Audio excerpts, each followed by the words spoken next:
Merci Seigneur Yahweh pour ce jour d'hier, ce jour que tu as fait pour toi-même, que nous nous souvenions que tu es notre Créateur, notre tout en tout, le début et la fin de tout dans notre vie, le Alpha et Oméga de notre vie, notre Roi des Rois, notre Seigneur des Seigneurs. Merci Seigneur pour ce jour. Merci Saint-Esprit pour ta fidélité, que tu es toujours là à nous apprendre toutes choses chaque jour, à nous nourrir du pain de la vie. Et même aujourd'hui, ce jour d'hier, l'écriture que tu nous as donnée, Ésaïe 65, versets 1 à 2. Je lis, je me suis laissé consulter par ceux qui ne me demandaient rien. Je me suis laissé trouver par ceux qui ne me cherchaient pas. J'ai dit, me voici, à une nation qui ne faisait pas appel à mon nom. À longueur de journée, j'ai tendu mes mains vers un peuple rebelle qui suivait un chemin qui n'est pas bon au gré de ses pensées. Fin de citation. Ceci est la parole de notre Seigneur Yahweh. Loué soit ton Saint-Nom, Père. Aujourd'hui, le Seigneur nous enseigne au sujet de la grâce de Yahweh.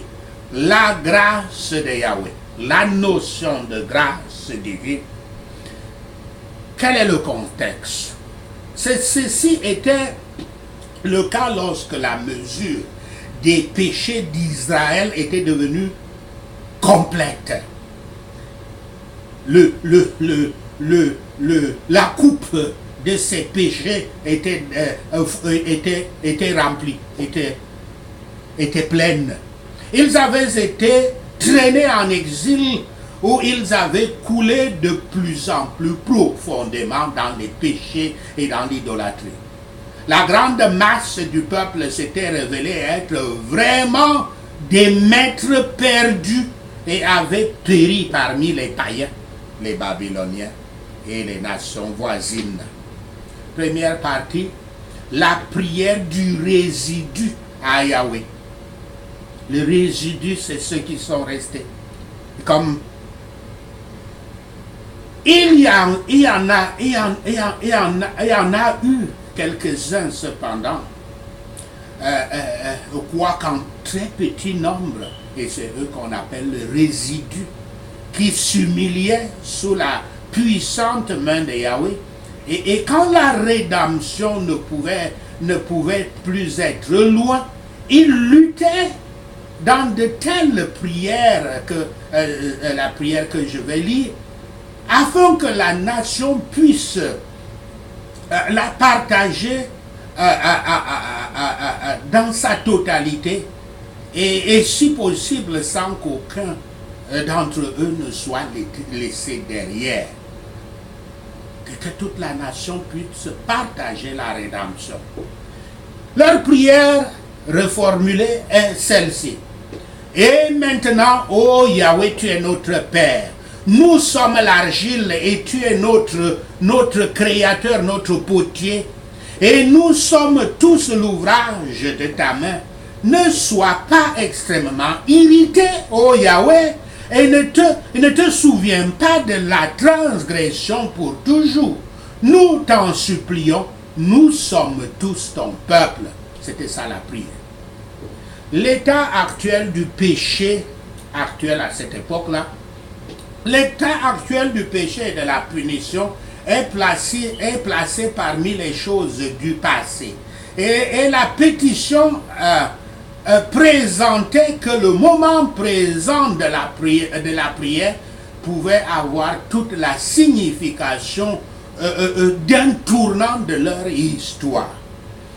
L'état des choses doit enfin changer. Car Israël est une image faite par Yahweh. Oui, plus que cela, Yahweh est le Père d'Israël et aime Israël, non seulement en tant que le sculpteur, en tant que le potier, en tant que le créateur, mais en tant que Père.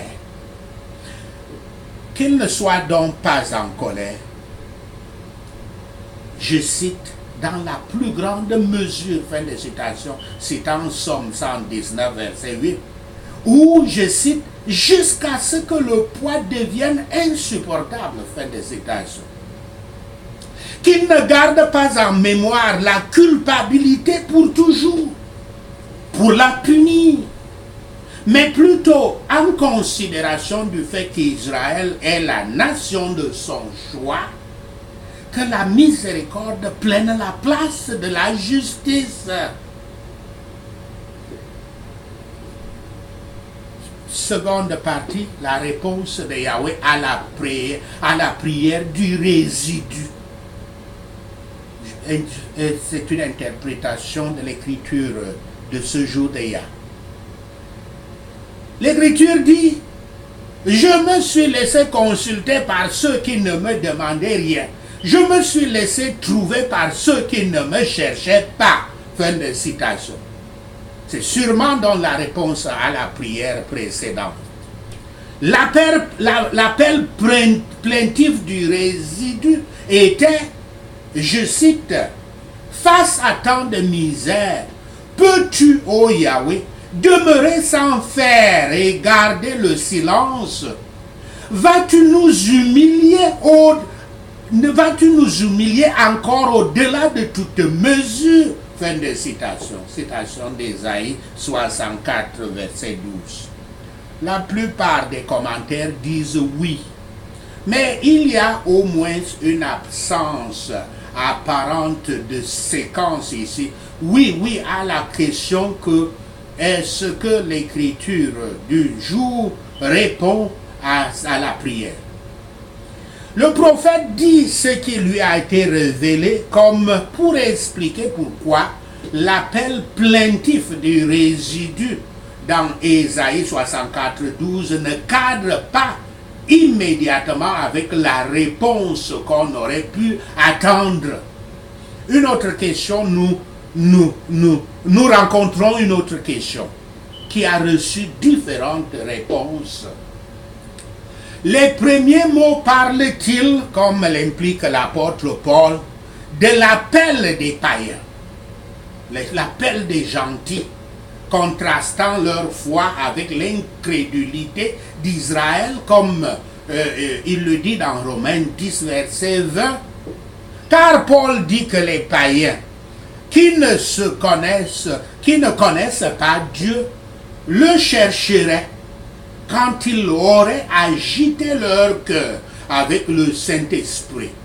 Cependant, il ne faut pas douter que ceci est une prophétie de l'appel et de la conversion des païens, puisque l'apôtre Paul l'a cité et l'a appliqué à ce cas dans Romains 10, 20, comme on a dit, et cela est ici mentionné comme une aggravation du péché des Juifs en rejetant Christ quand les gentils l'avaient reçu. Et cela fut la raison de leur rejet de Yahweh et de l'enlèvement de l'évangile d'eux pour être donné à notre peuple, les gentils. Et de Yahweh enlevant aussi sa présence de l'un pour la mettre à l'autre, des Juifs pour la mettre aux gentils. Les païens sont décrits comme ceux qui, je cite, ne demandaient pas, fin de citation, ne demandaient pas le Christ et ou ne couraient pas après lui, comme l'apôtre leur amène le Christ. Il ne l'avait pas demandé, ni à son sujet, ni rien de lui, ni de lui, avant cette foi que Paul, Barnabé et les autres leur avaient amené le Christ. Cependant, en prenant le texte tel qu'il est, l'interprétation la plus naturelle, sans référence ultérieure aux gentils, une référence qui n'est pas faite dans ce chapitre d'Ésaïe 65, semble être que Yahweh parle aux mêmes personnes dans cette écriture de ce jour de Yah, et que tous deux parlent d'indifférence et de dureté de cœur. Par conséquent, l'écriture se réfère aux Juifs.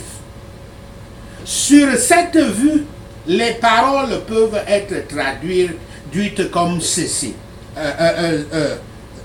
Ce passage de l'écriture que nous interprétons peut être reformulé comme ceci. J'étais prêt à répondre à ceux qui ne s'inquiétaient pas de moi. J'étais prêt à être découvert par ceux qui ne me cherchaient pas. Citation. De telles paroles étaient une véritable description de l'État d'Israël, comme ils ont été depuis et sont en accord étroit avec ce qui suit. L'Écriture dit donc, j'ai dit, me voici, à une nation qui ne faisait pas appel à mon nom. Fin de citation. Mieux, comme dans Ésaïe 43, verset 22, Ésaïe 64, verset, une nation, je cite, qui n'a pas appelé mon nom. Fin de citation. La signification sur chaque traduction est qu'Israël a sombré au niveau des païens, au niveau des gentils. Cela peut aussi décrire les gentils, comme Paul le dit, qui autrefois n'étaient pas appelés le peuple de Dieu, mais ceux qui le sont maintenant, comme cela est dit dans Osée 2, verset 23. Christ dit ceci dans l'Évangile à ceux dont les yeux s'ouvrent par son Saint-Esprit pour contempler la gloire de sa personne, la richesse de sa grâce, son amour et sa condescendance merveilleuse, la bonté, l'abondance de bénédictions en lui et le salut complet qu'il a accompli pour les pécheurs. Les paroles sont répétées pour montrer que Christ doit seulement être contemplé et doit toujours être regardé. Aussi bien que cela déclare aussi l'ardeur du Christ et sa volonté que les pécheurs se tournent vers lui et soient sauvés. Et tout cela est une preuve de la grâce empêcheuse de Yahweh. Sa grâce de Yahweh qui freine les hommes, qui empêche les hommes. Donc la grâce empêcheuse de Yahweh dans la conversion des hommes. Il est le premier en cela. Avant de demander quoi que ce soit à lui ou de son fils Yahshua Christ, il se manifeste lui-même. Il révèle le Christ, accorde sa grâce et les présente avec les bénédictions de sa bonté. La miséricorde de Yahweh est telle qu'elle déborde même sur ceux qui sont en dehors de l'alliance, les non-juifs. Et l'Écriture dit, à longueur de journée, j'ai tendu mes mains. Mais d'abord, j'ai tendu mes mains. Tendre les mains est une action qui dénote une invitation ou une supplication, comme dans Proverbe 1, verset 24. Le sentiment en est que Yahweh avait invité les Juifs à prendre part constamment à ses faveurs, à ses grâces, mais ils avaient été rebelles et avaient rejeté ses offres. Et il montre la raison du rejet des Juifs parce qu'ils ne lui obéiraient pas ou ne seraient pas asservis par ses prophètes, ne voudraient pas être avertis par ses prophètes par lesquels il les appelait continuellement et étendait sa main pour les dessiner, pour les façonner. Donc l'Écriture dit à longueur de journée, c'est-à-dire je n'ai pas cessé de le faire. Et l'Écriture dit vers un peuple rebelle. Paul traduit ceci comme, je cite, un peuple désobéissant et contradisant, fin de citation. Mais le sens est sensiblement préservé. Et l'Écriture dit qu'il suivait un chemin qui n'est pas bon au gré de ses pensées, fin de citation.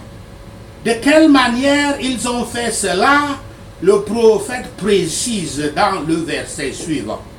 C'est la raison générale pour laquelle il les avait rejetés et pourquoi il avait résolu de faire l'offre de salut aux païens. Ceci, d'abord, était une raison pour les calamités que Yahweh avait apportées à la nation dans la souffrance de l'exil. Mais cela contient également un principe général dont c'était seulement un spécimen. Ils avaient été rebelles et Yahweh avait amené cette calamité sur eux. Il serait aussi vrai dans les temps futurs que Yahweh les rejetterait et offrirait le salut au monde païen, aux gentils. Et serait trouvé par ceux qui ne l'avaient jamais cherché ni appelé par son nom. Yahweh montre que se délecter de nos propres fantasmes est un déclin en Yahweh et le début de toutes les superstitions et de l'idolâtrie. Se délecter de nos propres fantasmes, c'est un déclin en Yahweh et l'ouverture à toutes les superstitions et à toute idolâtrie. Les gentils sont venus chercher Yahweh et l'ont trouvé parce qu'ils ont d'abord été recherchés et trouvés par lui. Souvent, Yahweh rencontre un vaurien insouciant ou un opposant farouche à lui et il lui dit « Regarde-moi » et un changement rapide a lieu. Chaque jour de l'évangile, le Christ a attendu d'être miséricordieux. Les Juifs ont été invités, mais n'étaient pas venus. Ce n'est pas sans raison qu'ils sont rejetés de Yahweh. Ils faisaient ce qui leur plaisait le plus. Ils font ce qui leur plaît le plus. Ils ont attristé et ont contrarié le Saint-Esprit. Ils ont, souvenez-vous qu'ils ont dit que quand Christ guérissait les gens par les pouvoirs du Saint-Esprit, ils ont blasphémé le Saint-Esprit en disant que le Christ était en train de guérir les malades par les pouvoirs de Belzéboul, par les pouvoirs de Satan. Un péché impardonnable que les Juifs avaient commis. Il ne sera jamais pardonné, ni sur terre, ni au ciel. Ils ont abandonné le temple de Yahweh et ont fait des sacrifices dans des bosquets. Ils ne se préoccupaient pas de la distinction entre les viandes pures et les viandes impures avant que l'évangile n'enlève cela. Peut-être cela est-il mis pour tous les plaisirs interdits et tout ce que l'on pense être obtenu par le péché. Cette chose abominable que Yahweh déteste. Le Christ a prononcé de nombreux malheurs contre l'orgueil et l'hypocrisie des Juifs. La preuve contre eux est donc claire. Veillons sur l'orgueil et la préférence de soi-même, du moi, ce Dieu du moi, en nous souvenant que tout péché et toutes pensées les plus secrètes du cœur de l'homme sont connues et seront jugées par Yahweh. Dernière partie, la grâce de Yahweh. Que ceux qui ne l'ont pas consulté cherchent Yahweh. Et ceux qui ne l'ont pas cherché, Yahweh sera trouvé en eux. Ceci est une expression de la grâce de l'Éternel. La grâce est un thème constant dans la Bible et elle culmine dans le Nouveau Testament avec la venue de Yahshua dans Jean 1 verset 17. Le mot traduit par grâce dans le Nouveau Testament vient du mot grec charis, charis qui signifie faveur, bénédiction ou même gentillesse. Nous pouvons tous étendre la grâce aux autres. Mais quand le mot grâce est utilisé en rapport à Yahweh, il prend une signification plus puissante. La grâce, c'est Yahweh choisissant de nous bénir plutôt que de nous maudire, comme notre péché le mérite. C'est sa bienveillance envers les indignes. C'est ça la grâce. Éphésiens 2, verset 8 dit « Car c'est par grâce que vous êtes sauvés, par le moyen de la foi. Cela ne vient pas de vous, c'est un don de Dieu. » Fin de citation. La seule façon pour chacun d'entre nous d'entrer en relation avec Yahweh est à cause de sa grâce envers nous. La grâce a commencé dans le jardin d'Éden, quand Yahweh tua un animal pour couvrir le péché d'Adam et Ève dans Genèse 3, verset 21. Il aurait pu tuer les premiers humains juste à cause de leur désobéissance, mais plutôt que de les détruire, il choisit de leur permettre qu'ils aient raison devant lui. Ce modèle de grâce continua tout au long de l'Ancien Testament, quand Yahweh institua les sacrifices de sang comme moyen d'expiation des hommes pécheurs. Ce n'était pas le sang physique de ces sacrifices en soi qui purifiait les pécheurs, c'est la grâce de Yahweh qui pardonne à ceux qui ont cru en lui, comme cela est dit dans Hébreux 10, verset 4 et Genèse. Et Genèse 15, verset 6, au sujet de notre ancêtre des croyants, Abraham. Les hommes pécheurs montraient leur foi en offrant des sacrifices que Yahweh exigeait. L'apôtre Paul a commencé beaucoup de ses lettres par la phrase, je cite, « Grâce et paix à vous de la part de Dieu notre Père et du Seigneur Yahshua Christ. » Fin de citation. Nous pouvons citer Romains 1, verset 7, Éphésiens 1, verset 1 et 1 Corinthiens 1, verset 3. Yahweh est l'instigateur de la grâce et c'est de lui que découlent toutes les autres grâces. Yahweh montre à la fois miséricorde et grâce, mais ces deux mots ne signifient pas la même chose. La miséricorde retient une punition que nous méritons. La grâce donne une bénédiction que nous ne méritons pas. Dans la miséricorde, Yahweh a choisi d'annuler notre dette de péché en sacrifiant son Fils parfait à notre place dans Tite 3, verset 5 et 2 Corinthiens 5, verset 23. Mais il va encore plus loin que la miséricorde et attend sa grâce à ses ennemis, comme on le voit dans Romains 5, verset 10. Il nous offre le pardon dans Hébreux 8, verset 12, Éphésiens 1, verset 7. Il nous offre la réconciliation dans Colossiens 1, verset 19 à 20. Il nous offre la vie abondance dans Jean 10, 10. Il nous offre le trésor éternel dans Luc 12, verset 33. Il nous offre son Saint-Esprit dans Luc 11, verset 13. Il nous offre une place dans le ciel avec lui un jour, comme dans Jean 3, verset 16 à 18, quand nous acceptons son offre et quand nous placerons notre foi dans son sacrifice, le sacrifice de son Fils. La grâce, c'est Yahweh donnant le plus grand trésor au moins méritant. Le moins méritant qui est chacun d'entre nous. Prions donc tous. Prions tout le temps pour la grâce de Yahweh. Sachez ceci et le Seigneur Yahweh vous bénira. Prenons ces points de prière. Prions. Père gracieux, miséricordieux et omnipotent, je loue ton saint nom au nom de Yahshua le Messie. Je te remercie pour cette grâce incroyable qui m'a été sacrifiée sur cette vieille croix robuste pour sauver les pécheurs humbles comme moi, au nom de Yahshua le Messie.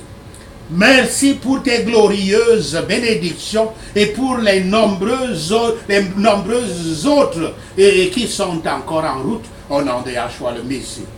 Tu es beau, magnifique, puissant, saint, grand, miséricordieux, gracieux, glorieux et digne de toutes les louanges. Seigneur Yahweh, au nom de Yahshua le Messie, nous prions. Car c'est par la grâce de Yahweh que j'ai été sauvé par la foi, au nom de Yahshua le Messie. Ce n'est pas par le